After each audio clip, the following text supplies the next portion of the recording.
ذی الحجہ کی 10ویں تاریخ سے لے کر 12ویں تاریخ کے سورج ڈوبنے سے پہلے تک قربانی کا وقت ہے۔ چاہے جس دن قربانی کرے، لیکن قربانی کا سب سے بہتر دن 10ویں کا ہے، پھر 11ویں تاریخ، پھر 12ویں تاریخ۔ قربانی کی نیکی ایسی ہے جو صرف سال کے 3 دنوں میں ادا کی جا سکتی ہے۔ باقی ساری نیکیاں پورے سال میں ادا ہو سکتی ہیں، نفل پورے سال میں، عمرہ پورے سال میں، تلاوت پورے سال میں، نفلی نماز پورے سال میں، لیکن قربانی اتنی بڑی عبادت کہ قربان ہونے والے جانور کے اوپر جتنے بال ہیں اللہ اس کے بقدر نیکیاں عطا فرماتے ہیں۔ تو یہ قربانی اور اتنی بڑی نیکیوں کا سامان سال میں ان 3 دنوں میں ادا ہو سکتا ہے اور حاصل کی جا سکتی ہے۔ بسا اوقات ذہن میں آتا ہے کہ قربانی نہ کروں، اس کے بدلے میں یہ رقم فلاں کی خیر خواہی میں لگا دوں، فلاں کی ضرورت میں لگا دوں، فلاں کی خدمت میں لگا دوں، فلاں کی مدد میں لگا دوں۔ تو بھائی وہ عبادتیں اپنی جگہ مبارک، جیسے نماز کے بدلے میں روزہ نہیں رکھ سکتے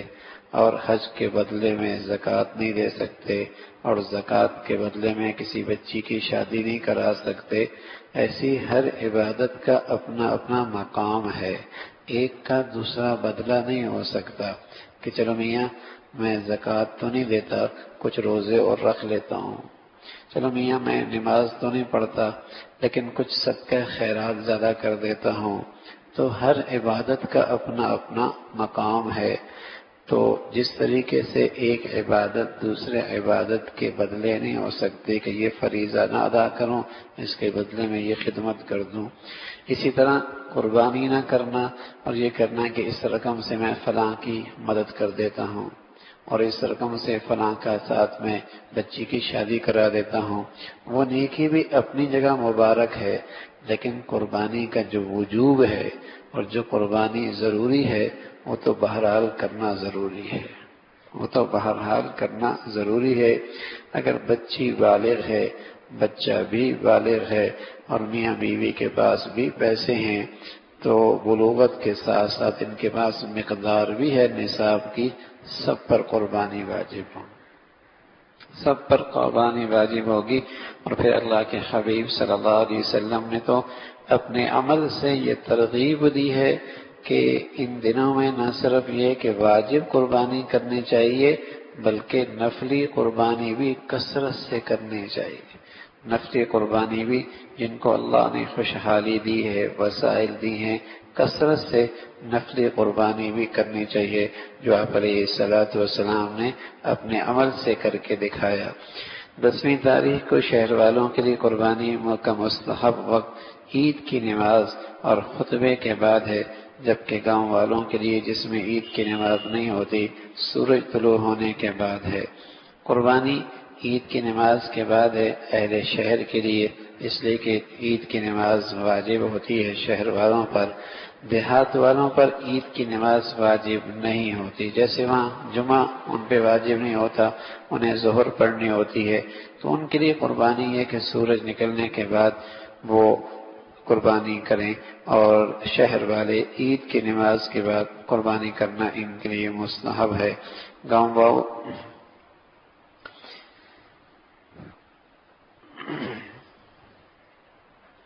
10ویں سے 12ویں تک جب جی چاہے قربانی کرے، چاہے دن میں چاہے رات میں، لیکن رات کو ذبح کرنے کے بجائے دن کو کرنا زیادہ افضل ہے۔ اگر کوئی شہر کا رہنے والا اپنی قربانی کا جانور کسی گاؤں میں بھیج دے کہ وہاں اس کی قربانی کی عید کی نماز سے پہلے بھی درست ہے، اگرچہ وہ خود شہری میں موجود ہو، ذبح ہو جانے کے بعد اس کو منگوا لے اور گوشت کھائے۔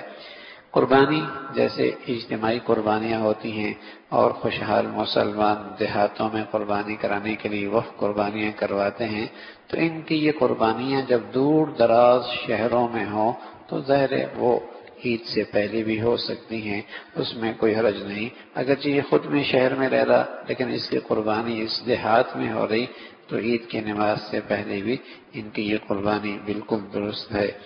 قربانی کے جانور بکرا، بکری، بھیڑ، دمبا، گائے، بیل، بھینس، بھینسا، اونٹ، اونٹنی، ان جانوروں کی قربانی درست ہے۔ اس کے علاوہ کسی اور جانور کی قربانی درست نہیں۔ بکری سال بھر سے کم کی درست نہیں، جب پورے سال بھر کی ہو تب قربانی درست ہے۔ گائے، بھینس 2 برس سے کم کی درست نہیں، پورے 2 برس کی ہو چکے تب قربانی درست ہے۔ اونٹ 5 برس سے کم درست نہیں۔ تو جانور بھی طے ہیں اور ان کی عمر بھی طے ہے۔ بس اللہ معاف فرمائے، اب چونکہ امانت اور دیانت کا سلسلہ رخصت ہوتا چلا جا رہا ہے اور لوگوں کو اس کی پرواہ نہیں ہوتی کہ حلال آ رہا ہے، حرام آ رہا ہے، بس پیسہ آنا چاہیے، تو ایسی بھی بہت ساری چیزیں کہانیاں آتی ہیں کہ نقلی دانت لگے ہوتے ہیں، نقلی دانت لگا دی جاتے ہیں، حالانکہ وہ بچڑا 2 سال کا ہوتا نہیں اور وہ بچڑی 2 سال کی ہوتی نہیں، اور وہ کہتے ہیں 2 دانت کا مطلب یعنی 2 سال ہو گئے، 2 سال ہو گئے۔ دیکھنے والا بیچارہ جب سرسری نظر سے دیکھتا ہے تو نظر آتے ہیں دانت ہوتے ہیں، اور بعد میں بدلتا بھی ہے تو نقلی لگے ہوئے یہ تھے۔ تو اس بات کا ضرور خیال رکھا جائے کہ وہ 2 برس کی ہو، اور اسی طرح بکرا بھی 1 سال کا ہو۔ بکری جب پورے 1 سال کی ہو جاتی ہے، اور گائے جب پورے 2 سال کی ہو جاتی ہے، اور اونٹنی جب پورے 5 سال کی ہوتی ہے، تو اس کے نچلے جبڑے کے دودھ کے دانتوں میں سے سامنے کے 2 دانت گر کر 2 بڑے دانت نکل آتے ہیں۔ نیچے جبڑے کا جو حصہ ہے اس سے دودھ کے دانت گر کر 2 بڑے دانت نکل آتے ہیں، تو اسے کہتے ہیں یہ بکرا 2 دانت ہے، یعنی اسے 1 سال ہو گیا ہے، بکری 1 سال کی ہو گئی ہے۔ یہ گائے 2 سال کی ہو گئی ہے کہ وہ 2 دانت اس کی گواہی دیتے ہیں۔ نر اور مادہ دونوں کا یہی ضابطہ ہے، تو 2 بڑے دانتوں کی موجودگی جانور کی قربانی کے لائق ہونے کی اہم علامت ہے، لیکن اصل یہی ہے۔ لیکن ایک آدمی ہے، اس نے اپنا جانور خود پالا، اپنے جانور خود پالا، بکرا خود پالا، بکری خود پالی، اور اسے 1 سال ہو گیا، لیکن یہ علامت نہیں آئی، تب بھی اس کی قربانی کر سکتے ہیں۔ یہ تو ایک ظاہری علامت ہے، لیکن دوسری طرف اسے یقین ہے کہ میرا پورا 1 سال ہو گیا ہے، اور اس گائے کو پورا 1 سال ہو گیا ہے، تو میں نے خود پالا ہے۔ 2 سال بچڑی کے ہو گئے، کافی ہیں،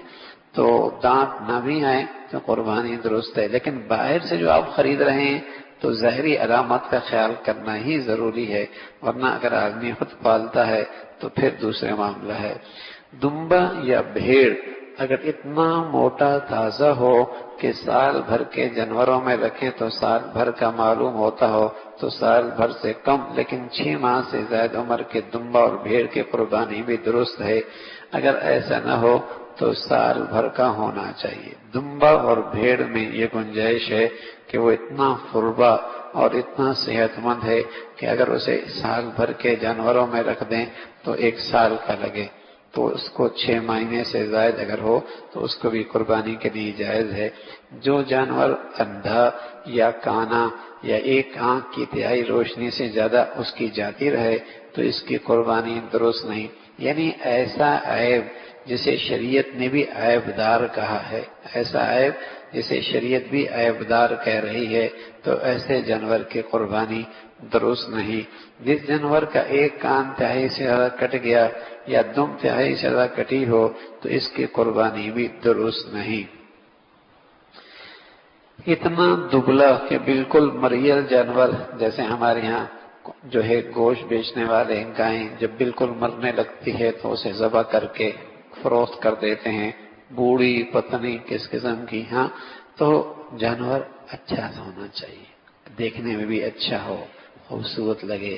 لن تنالوا البر حتى تنفقوا مما تحبون، تم اس وقت تک بڑھیا نیکی کو نہیں پہنچ سکتے جتنا تم اس کو خرچ نہ کرو جو تمہیں پسند آئے،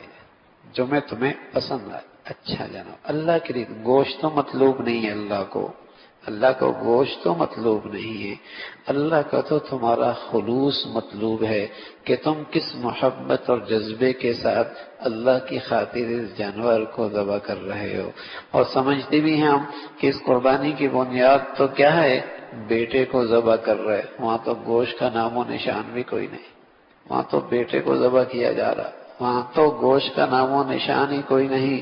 وہاں تو کوئی اور چیز پیش نظر ہے ہی نہیں کہ گوشت کھائیں گے، گوشت تقسیم کروں گے، لوگوں میں گوشت ملے گا، غریبوں کے فائدہ ہو جائے گا۔ ہاں، وہاں تو مقصود کیا ہے، اللہ راضی ہو جائے، بس اللہ راضی ہو۔ بیٹے کو ذبح کرنا آسان نہیں ہے، رونگٹے کھڑے ہو جاتے ہیں۔ اگر یہ حکم آ جاتا کہ اپنے آپ کو ذبح کر لو، یہ پھر بھی آسان ہے بنسبت اس کے کہ اپنے ہاتھوں سے اپنے بیٹے کے گلے پہ چھری چلانا۔ تو پسندیدہ چیز ذبح کا اچھی چیز ہو، دیکھنے میں اچھی لگے، ہاں گنجائش ضروری ہے، اپنی استعداد کے مطابق ہو۔ اور اس دیکھنے کا مطلب یہ بھی نہیں کہ گراؤنڈ میں کھڑی کر دیا، تماشا لگا دیا، میاں دیکھ لو 5-15 لاکھ کا لیا ہے، 1.5 کروڑ کا لیا ہے۔ ریاکاری شہرت مقصد نہ ہو، اللہ کو راضی کرنا، ریا شہرت مقصد نہ ہو، اللہ کو جسے کہیں کہ راضی کرنا ہو، مناسب ہو، درمیانہ ہو، دیکھنے میں اچھا ہو، تو نہ مریل ہو، نہ ایسا ہو کہ لوگوں کی نظریں اٹھنے لگ جائیں، ہاں، اور ریا اور شہرت کا باعث بنے۔ اس فتنے سے بچنا بھی پھر بڑا مشکل ہو جاتا ہے۔ تو مناسب ہو، اچھا ہو دیکھنے کے اندر، اور چونکہ اللہ کے لیے کر رہے ہیں، اللہ کے یہاں قربانی مقصود ہے کہ وہ اللہ راضی ہو جائے، تو فرمایا ایسا ہونا چاہیے جس جانور کے دانت بالکل نہ ہو، اس کی قربانی درست نہیں۔ اگر کچھ دانت گر گئے لیکن جتنے باقی ہیں ان سے اگر وہ چارہ کھا سکتا ہو تو اس کی قربانی جائز ہے۔ اللہ بھائی عمل کی توفیق